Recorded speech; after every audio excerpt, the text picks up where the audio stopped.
Baik,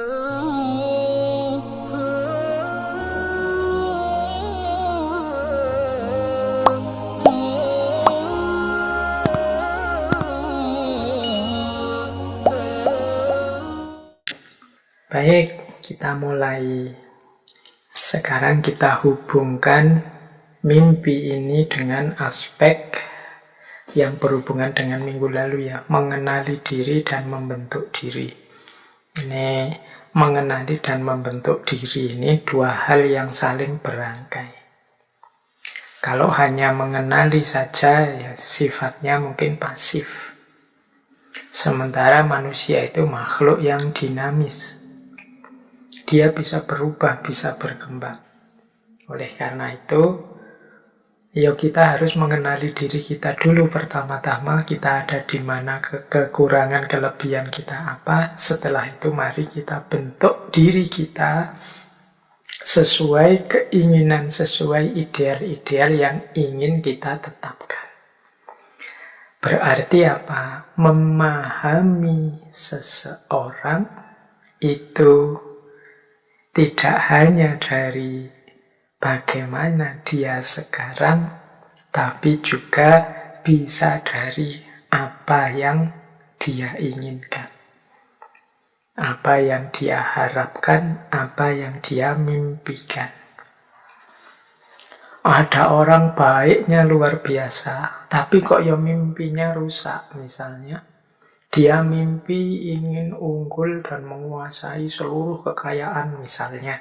Nah, ini kan negatif sifatnya. Kita kan sudah bisa menilai, orang ini keinginannya negatif. Meskipun sekarang dia positif. Penilaian kita tentang dia kan terus sudah berubah. Jadi mimpi pun atau harapan pun itu sesuatu yang bisa kita pakai untuk mendefinisikan seseorang.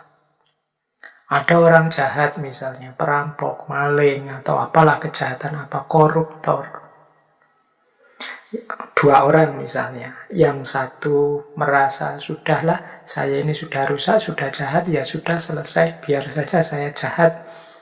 Yang satu bilang, saya tahu saya jahat, tapi saya ingin berubah jadi lebih baik. Saya ingin jadi orang yang lebih manfaat. Saya ingin orang yang menundukkan diriku jadi tidak jahat lagi. Loh, yang satu punya harapan, punya keinginan, yang satu tidak. Tentu saja definisi kita kan berbeda tentang dua orang ini, meskipun sama-sama telah melakukan kejahatan.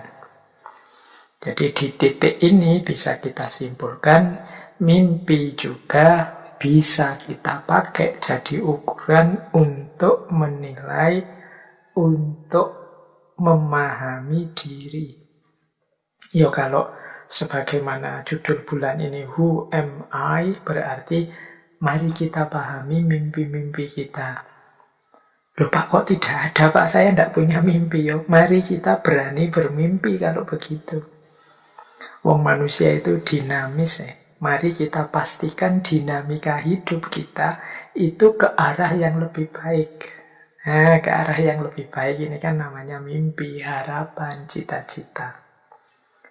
Jadi mimpi malam hari ini kita definisikan sebagai harapan dan cita-cita. Mimpi adalah bentuk dari harapan dalam diri kita tentang masa depan.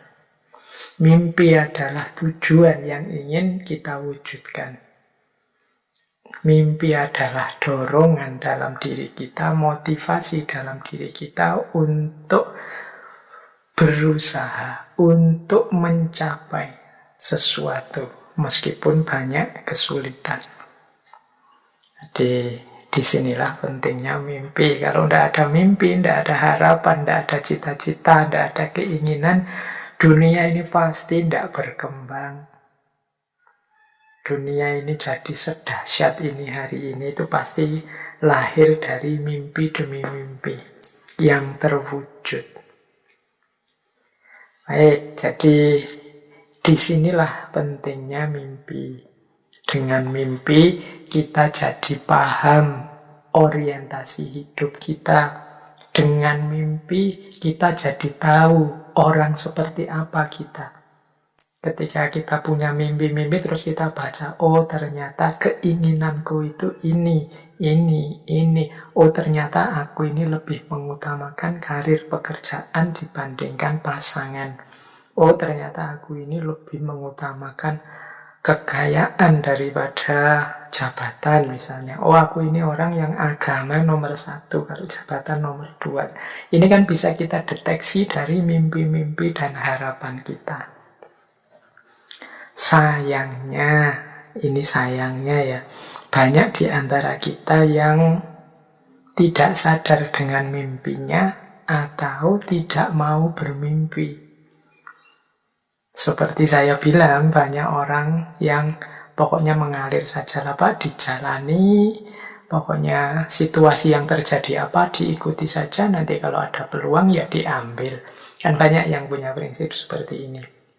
Padahal kalau kita punya cita-cita, kalau kita punya mimpi, ini kan alamat kita akan serius berjuang, berusaha mewujudkan mimpi itu. Kita tidak akan mau mengalir saja. Kita ingin hidup ini versi yang kita inginkan. Jadi penting bagi kita untuk sadar apa keinginan kita, kemudian mau berjuang mewujudkannya. Itulah namanya mimpi. Ya mungkin memang kadang-kadang karena dorongan situasi tertentu, kita ini tidak berani bermimpi. Sebenarnya kalau kuliah jurusan saya ini Pak, bisa sih Pak, di antara profesi yang ditawarkan untuk jadi dosen misalnya, untuk jadi diplomat, duta besar misalnya, itu kalau di rumusan kurikulumnya begitu Pak. Tapi kok saya tidak berani Pak matok jadi duta besar, matok jadi dosen misalnya. Wong saya itu orangnya begini. Itu kan menunjukkan kita tidak berani, bermimpi saja tidak berani. Mungkin karena situasi hari ini yang membuat kita pesimis. Tapi apapun situasinya, harusnya tetaplah kita berani matok mimpi. Atau kalau tidak mau pakai istilah mimpi, cita-cita wis. Kita kan sering didorong, didesak, yuk punya cita-cita. Kalau orang itu tidak punya cita-cita, tidak punya keinginan, dia tidak tahu mengarahkan layar kemudinya kemana. Dia tidak tahu orientasinya hidup itu dijalankan kemana. Yuk ibarat mobil, kalau teman-teman tidak punya tujuan ini kan cita-cita tadi, harapan tadi, mimpi tadi. Kita kan terus tidak jadi jalan. Kalau jalannya asal saja, ya kita tiwas kehabisan bensin, tapi tidak meraih apa-apa. Tidak sukses apa-apa, tidak keberhasil apa-apa, meskipun mungkin merasakan sesuatu atau menikmati sesuatu. Jadi ini pentingnya mimpi.